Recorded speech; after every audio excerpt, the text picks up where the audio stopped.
Good afternoon, and thank you for joining this task force news briefing. We'll be starting here with Dr. Garza. If I could ask for folks from the media on the line, if I could ask that you please keep your microphone muted during the briefing, and if possible, can you please ask your questions via the chat function or by raising your hand via WebEx.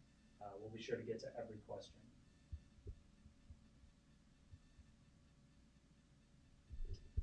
With that, I'd like to turn it over to Dr. Garza to begin the briefing. Great, thank you. And again, thank you for the opportunity to talk with you today. As was mentioned, my name is Dr. Alex Garza, and I'm serving as the representative for the 66 at 78.39. Gold was up 62.70 at 7. Sorry about that. I'm serving as the representative for the St. Louis Metropolitan Pandemic Task Force, which includes BJC Healthcare, Mercy, SSM Health, and St. Luke's. Spire was positive. Sorry, Dr. Garza. May I ask any of the members of the media, can you please mute your lines? Thank you.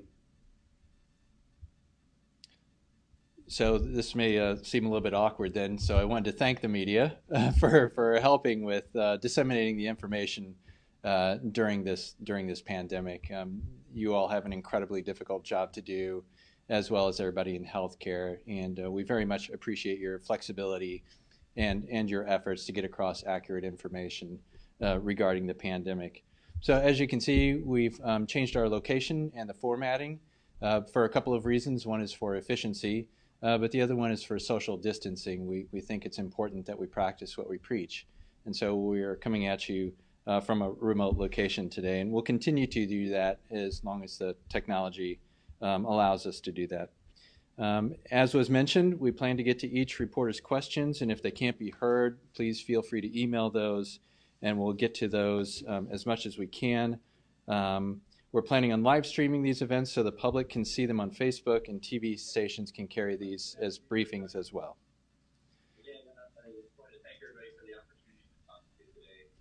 So we're going to pause for a second while we fix the echo going on in the room, and I apologize for that. It's one of those challenges when you have remote technology.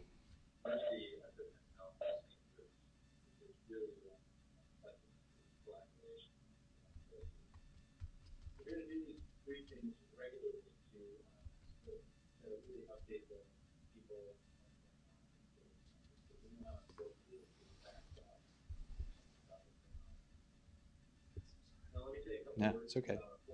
These happen.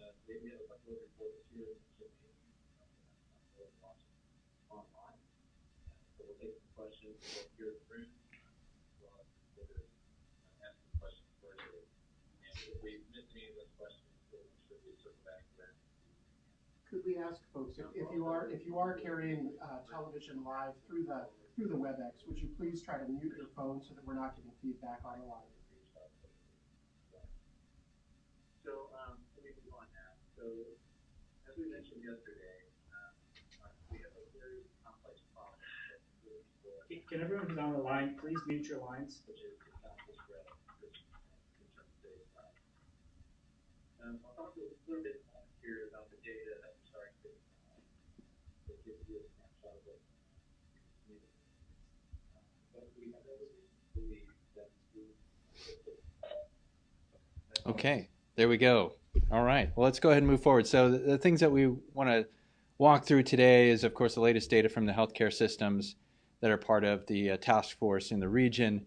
As I mentioned over the weekend, though, it's really important not to pay too much attention on the changes from day to day.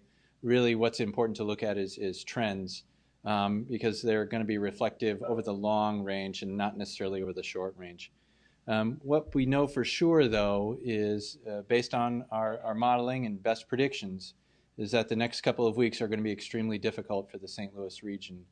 And so again, I'll emphasize that it's really important for all of us as a community to come together, decrease the spread, and that in turn is going to save more lives. And we know the only way to make it easier for us is if everybody practices all of those efforts with social distancing, hand washing, keeping surfaces clean. All of those things will help. So with that in mind, let me walk through a little bit of the data here. So as you can see, the hospitalizations have increased from 468 to 545 today. And the number of patients in the ICU has also increased from 164 to 224. And as I mentioned yesterday, typically we see around 70% of patients in the ICU will require ventilators, and we're seeing that trend hold true with the numbers today, with the ventilator numbers going from 139 yesterday to 172 today. So let me repeat those numbers for you. Yesterday we had 468 hospitalizations. Today we have 545. ICU was 164, and today it's 224. And ventilators were 139 yesterday and 172 today. So as you can see, these numbers are increasing, which is what we expected. These are what our models have shown, that we are on the steep part of the curve right now. And according to our models, we will be going through our peak within the next 2 to 3 weeks. But again, how we get through these difficult times is really dependent upon us as a community and not necessarily as a healthcare system. So many of you have heard me talk repeatedly about our two-phased approach, about the hammer and the dance. Now, our current modeling shows, and I said this over the weekend, that we will most likely have around 80,000 people infected by the coronavirus at the end of April. Our modeling shows that this could result in anywhere from around 1,300 hospitalizations up to somewhere over 3,000 if we get into extremis. That upper number would put an extreme amount of pressure on the healthcare system. And it could overwhelm our ICU capacities and our ventilators. So the goal is to not get near that top number.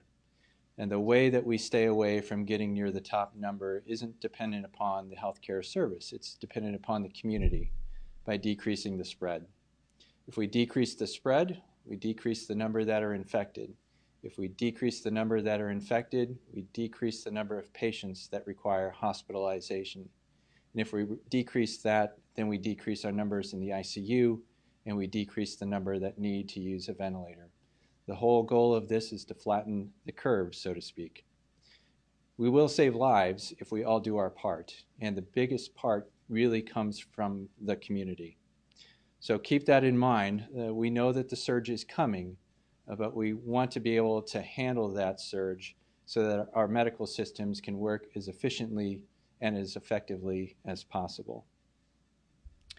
Now, the task force will continue to very carefully monitor the situation and the resources that we have to respond to it. And before we move on to the Q&A, I did want to take a couple of minutes, and this is really for our healthcare workers that are out there. And I've been seeing things posted on social media and talking to friends and just internal discussions even here at SSM. And our healthcare workers are under a tremendous amount of stress right now.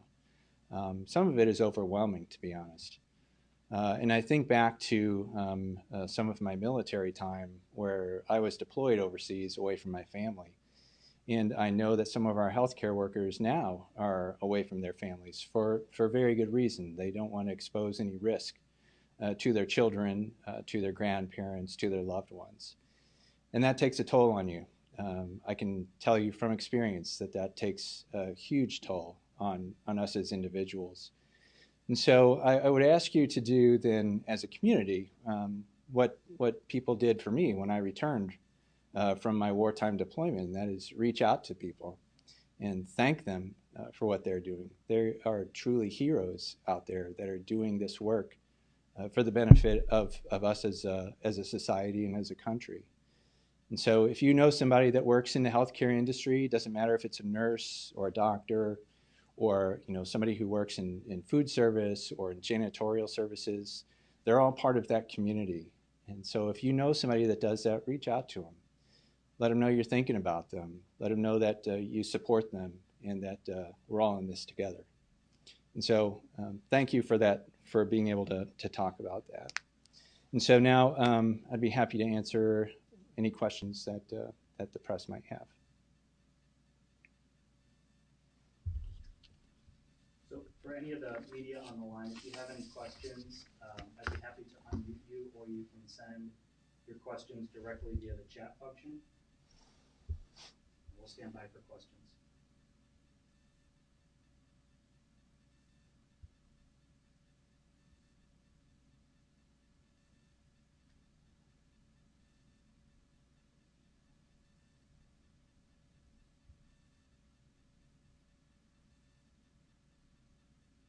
Okay, thank you. Well, seeing no questions, we'll ask any members of the media who do have any additional follow-up questions for Dr. Garza and the task force to please reach out to us directly, and we will be happy to answer them that way.